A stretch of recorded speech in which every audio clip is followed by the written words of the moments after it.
এই কোরআন মহাগ্রন্থ আল কোরআন এটা হচ্ছে জীবন্ত মুজিজা, যে এটা কালামুল্লাহ, কিতাব আল্লাহ।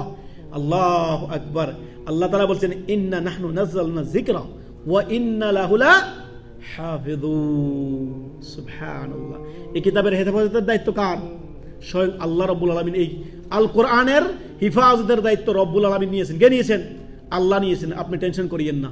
আপনার কাজ হচ্ছে আপনি তার উপরে আমল করবেন, আল্লাহ এবং তার রাসূলের প্রতি ঈমান নিয়ে আসবেন, কোরআনের প্রতি এবং হাদিসের প্রতি আপনি আমল করবেন, নিজে আমল করে অন্যকে তার দিকে আহ্বান করবেন। কোরআনের যাররা পরিমাণ ক্ষতি কোনো মানুষ করতে পারবে না। আল্লাহ তাআলা বলছেন ইন্না নাহনু নাযালনা যিকরা ওয়া ইন্না লাহু লাহাফিযুন। নিশ্চয় আমি এই কোরআনকে নাজিল করেছি আর আমি তার হেফাজতের দায়িত্ব নিয়েছি। কে বলছেন? আল্লাহ বলেছেন ইন্না নাহনু নাযালনা যিকরা ওয়া ইন্না লাহু লাহাফিযুন।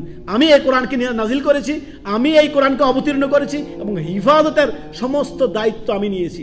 সারা পৃথিবী যদি কোরআনের বিরোধিতা করে আর কোরআনের কোনো কিছুই করতে পারবে না। কোরআন কালামুল্লাহ, কোরআন কিতাবুল্লাহ, আল্লাহর কালাম কোরআন। সুবহানাল্লাহ। অর্থাৎ সারা পৃথিবীর মানুষ যদি একদিকে যে যদি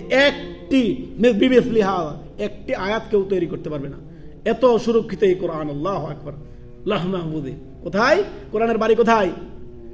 লৌহে মাহফুজ। আল্লাহ তাআলা বলেছেন যে এই কোরআনের থাকার আছে হচ্ছে লৌহে মাহফুজে, আপনার সুরক্ষিত ফলকে। আল্লাহ তাআলা সেফটি সিকিউরিটি কোরআনের আয়াত দ্বারা প্রমাণিত।